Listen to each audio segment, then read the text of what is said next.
Greetings, everybody. Hi. Okay, so this is a short demo working from the ground up. I showed the last time a little short demo on handmade gesso on a wood panel. Notice how I left some of the wood. I can choose to cover that later or not, but I got the gist of it. Today I want to talk about working from the ground up with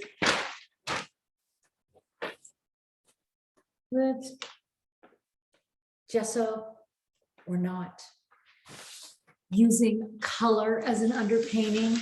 And one of my favorite, and if anything that you take away from this one short demo that I'm doing is going to be the use of an underpainting of cad red, which creates warmth. And when you're painting, especially if you're doing reductive as much as additive, those little hints of red are just gorgeous. So I'll do that in a moment. This is a golden cad red medium. Just kind of, here's one that's green underpainting. Difference than if it was not an underpainting at all and just working with marks. This is like white with drips. I didn't gesso it, I just went for it. Printmaking paper. I think the printmaking paper is like 240 poundage. Okay. Many of you who have been watching me a while know I'm a big fan of mucking up with pastel or charcoal just to get our energy moving. And you also know, those of you that know me out there, know that I will use that and then come back in with water. Let me grab a brush because water fixates charcoal or pastel. So in a way, I'm kind of painting with it. Then I wait for it to dry. You know what's really bizarre is this brush had oil in it, and I can see it. You know, I can see it because it's making those oil doesn't mix with water marks. See if I take a spray bottle. It's going to be okay. You can see the water marks up top. Ooh, that's kind of pretty from my camera.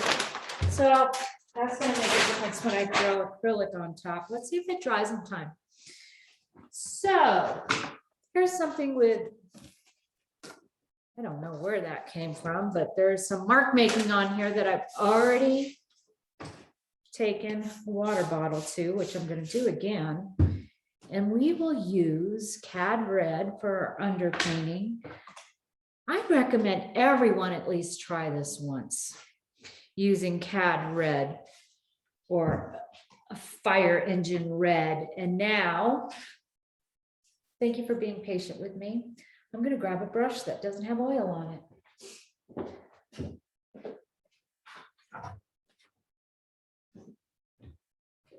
And how do I tell us? Sometimes my oil brushes and acrylic brushes get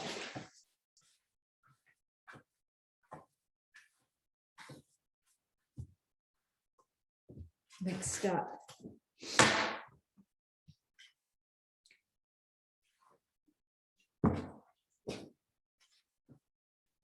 And you can see I have taped this, so when I am done with this painting, it will have the nice white border. Dipping it in water. I can see some of those marks underneath ever so slightly, which I am a builder. I build paintings, meaning I like to have many layers. So everyone out there, I recommend you try giving a nice go of your underpainting with a red and then starting your painting on top of that and seeing if you can take a rag and leave some of those red marks in certain areas. Here, this is on wood. Another way I start, once again, I've left the wood here. Collage, collage. You know, this piece, then with that handmade gesso I showed you last week, I carved into it. There is a wax on here, so anything I do from now on will have to be an oil painting. Okay. Another thing you can do from the ground up is you can work on collage. I'm going to turn the Mona Lisa upside down. When I taught drawing in the university, I would have everyone draw the Mona Lisa upside down. And then we'd have a show putting all the upside down Mona Lisas on the wall. And I wish I had some photographs of that because that installation was pretty fantastic. So as long as you make it your own somehow,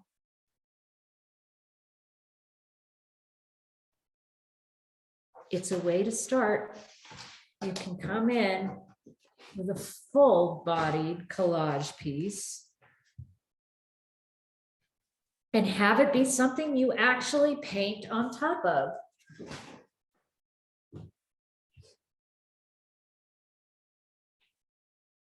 Who knows where this might go, but it's a beginning.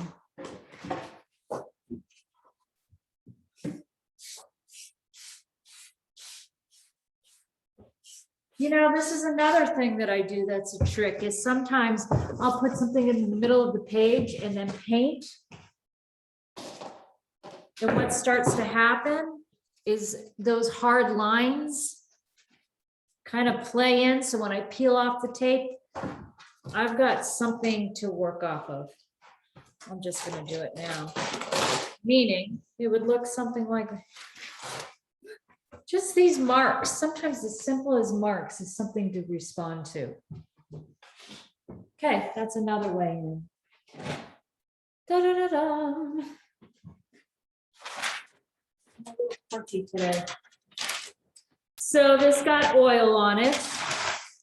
I'm going to go ahead and try to do the whatever's left on my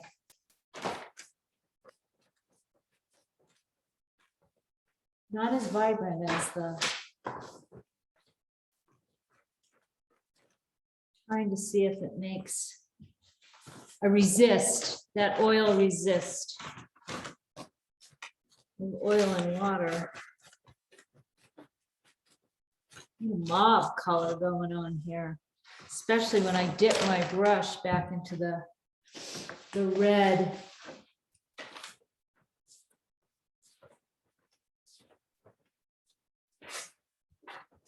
You know, once your page is wet, especially if it takes all that water in. Got a little red. Not sure about this color, I'll tell you. Certainly is not as vibrant of a beginning as that.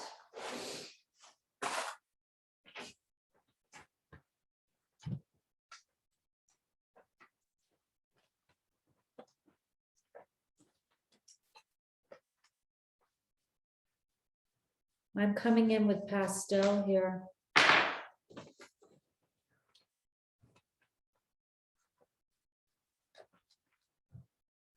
From the ground up.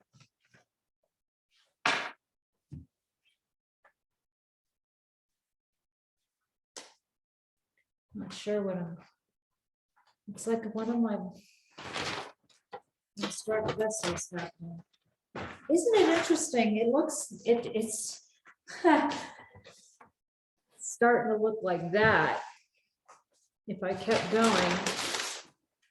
Good. So follow your tracks. Follow what you repeat. What mark do you make over and over? How can you make it more sophisticated once you're, see if there's anything here to show that's new. Still moving along. Not too much this piece down below, the pinky. I've started oil painting on top of it, so the acrylic pours are done. Can't go backwards. Not sure I want to do much pouring in oil, so hopefully I'll have, I don't want to say they'll be done by our next March, but they'll have to be close because they're gonna need to be taken off the stretcher bar, rolled up and shipped. And I think they need to be on the East Coast by April. Okay. Have fun out there. Enjoy yourselves. This was a quirky video. Bye.